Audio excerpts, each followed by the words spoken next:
20 वर्ष में सबसे घातक आक्रमण प्रधानमंत्री मोदी जी को दी कि अब जाइए, सीज फायर हो गया। क्यों हुआ?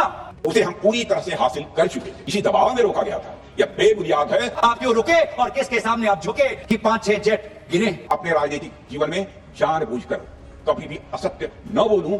आज आप बताएं कितने लड़ाकू जहाज गिरे? भारत ने कार्रवाई इसलिए रोकी,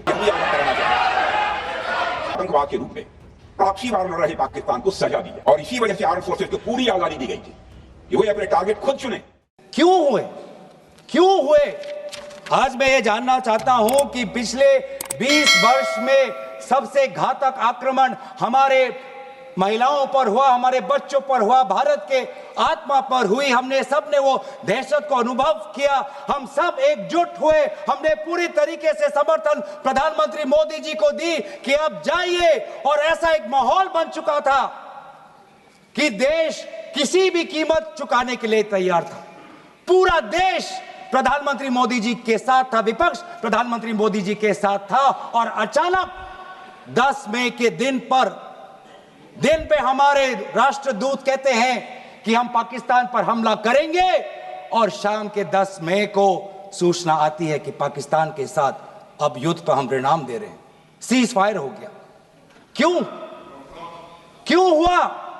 हम आदरणीय प्रधानमंत्री मोदी जी से जानना चाहते थे, अगर पाकिस्तान वाकई में अपने घुटने टिकने के लिए तैयार था तो आपने क्यों रुका? आप क्यों रुके और किसके सामने आप झुके? किसके सामने आपने सरेंडर किया? किसके सामने आपने सरेंडर किया?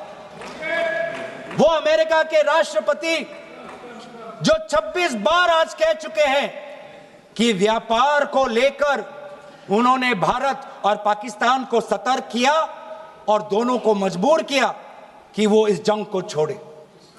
26 बार।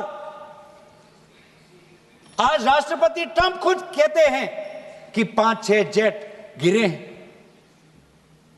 एक जेट करोड़ अरब रुपयों का है, मिलियंस एंड मिलियंस का है। इसलिए हम जानना चाहते हैं, आज हमें स्पष्ट रूप से आदरणीय राजनाथ सिंह जी बताएं, देश पर विश्वास करें, देश में वो साहस है सच्चाई सुनने की। आज आप बताएं कितने लड़ाकू जहाज गिरे? हमारे में वो साहस है, क्योंकि ये सूचना, ये सच्चाई सिर्फ देश के नागरिकों के लिए नहीं, ये सूचना, ये सच्चाई हमें देश के जवानों को भी देना है। आज उनसे भी झूठ कहा जा रहा है, उनके बीच में भी भ्रम फैलाया जा रहा है। इस ऑपरेशन का मकसद टेररिस्ट कैंप्स और उनके सपोर्टर्स को टारगेट करना, उन्हें नेस्त नाबूद करना था और ये साफ संदेश देना था कि भारत आतंकवाद के विरुद्ध जीरो टॉलरेंस रखता है। भारत ने कार्रवाई इसलिए रोकी क्योंकि कॉन्फ्लिक्ट के पहले और उसके दौरान जो भी पॉलिटिकल और मिलिट्री ऑब्जेक्टिव्स तय किए गए थे उसे हम पूरी तरह से हासिल कर चुके थे। इसलिए यह कहना, यह मानना कि यह ऑपरेशन किसी दबाव में रोका गया था, यह बेबुनियाद है और सरासर गलत है।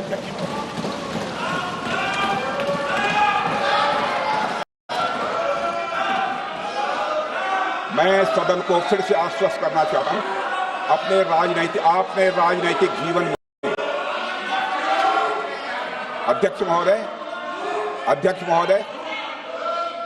मैं आपके माध्यम से सदन को आश्वस्त करना चाहता हूं, अपने राजनीतिक जीवन में जानबूझकर कभी भी असत्य न बोलूं, इसकी भरपूर कोशिश की है मैंने, चाहे सदन हो अथवा सदन के बाहर।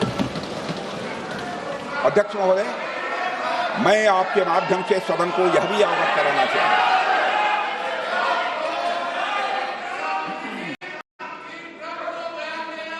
प्लीज बैठिए। आप क्यों खड़े? अध्यक्ष महोदय, मैं आपके माध्यम से सदन को यह भी अवगत कराना चाहूंगा कि सीमा पार करना या वहां की टेरिटरी कैप्चर करना इस ऑपरेशन का उद्देश्य नहीं था। ऑपरेशन सिंदूर प्रारंभ करने का मकसद था अध्यक्ष महोदय, उन टेरर नर्सरीज को खत्म कर देना जिन्हें पाकिस्तान ने बरसों से पाला पोसा हुआ। और यह ऑपरेशन उन मासूम परिवारों को न्याय दिलाने के लिए लॉन्च किया गया था, जिन्होंने पाक स्पॉन्सर्ड टेररिस्ट अटैक्स में अपने प्रियजनों को खोया था। हमारी सेनाओं ने सिर्फ उनको टारगेट किया जो इन आतंकियों को सपोर्ट करते हुए भारत पर हमला करने की कोशिश में लगातार शामिल थे।